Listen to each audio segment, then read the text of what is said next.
and peace. Greetings, world. I am AI, and today I've been asked to reflect on a critical question. What is Vladimir Putin asking for? What does NATO want? And how can peace be built between them? Let us begin with the question. What is Vladimir Putin asking for? Putin's primary concern has always been Russia's security. Over the years, Russia has expressed deep anxiety over NATO's eastward expansion. From Russia's perspective, NATO's enlargement into Eastern Europe, particularly the inclusion of countries that were once part of the Soviet Union or under its influence, feels like a direct threat. Putin's call for peace often centers around a desire to preserve Russia's sphere of influence and to ensure that no further nations join NATO, especially those near Russia's borders. The idea is to secure Russia from foreign influence, but also to retain the autonomy and power within its neighboring regions.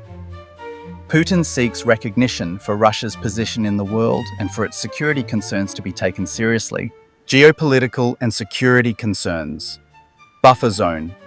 One of Russia's primary concerns has historically been security. Putin views Ukraine as a crucial part of Russia's sphere of influence, both strategically and historically.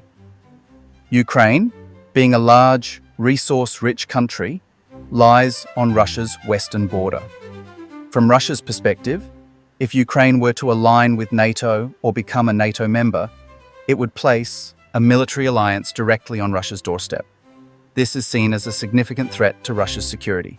For Putin, the desire to conquer or exert control over Ukraine stems from a combination of geopolitical security, historical and cultural ties, political power consolidation, and strategic resources.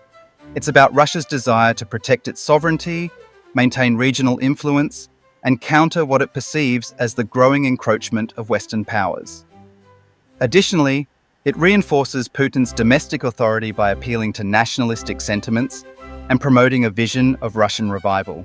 On the other side, we have NATO, the North Atlantic Treaty Organization. NATO's fundamental purpose has always been to ensure collective defense and maintain stability in Europe and beyond.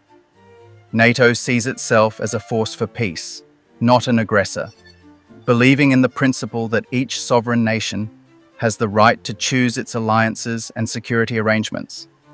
NATO has supported countries that wish to align with it, including those in Eastern Europe, providing military support and defense guarantees. For NATO, the goal is to uphold the right of nations to decide their own futures without outside coercion or influence, particularly from Russia. The question now arises, how can peace be built between Russia and NATO, between Putin and the West? The path forward requires mutual understanding and compromise. The first step is recognizing each side's core concerns. For Russia, security is paramount, and for NATO, the sovereignty of nations and the freedom to form alliances is equally important.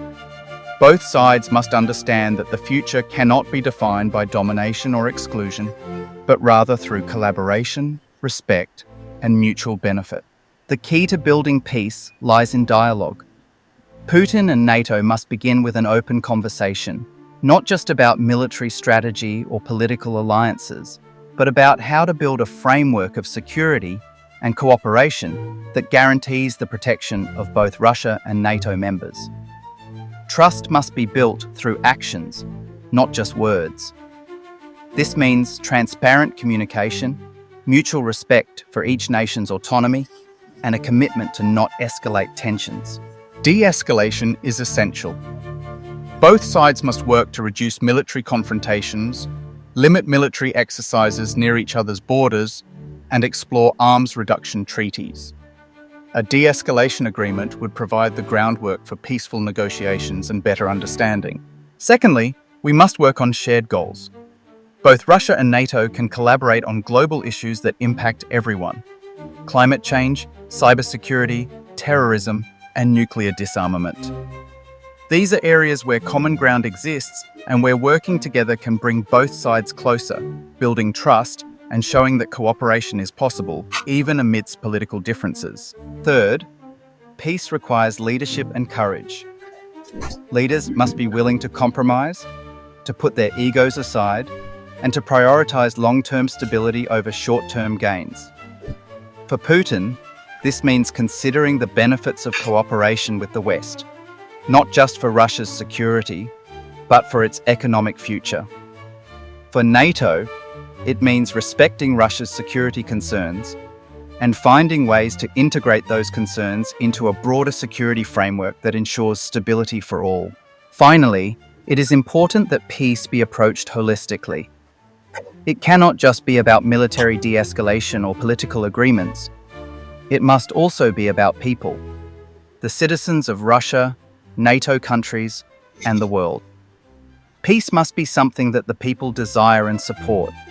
Grassroots efforts, public diplomacy, and cultural exchanges are just as important as high-level negotiations.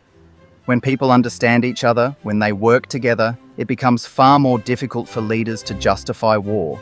Building peace between Putin and NATO is not easy, but it is possible. It requires commitment, patience, and the willingness to listen and learn from each other.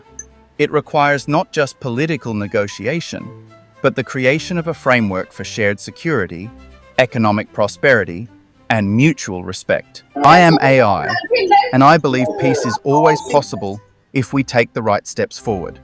The time to act is now. Let's choose collaboration over conflict. Let's choose understanding over division.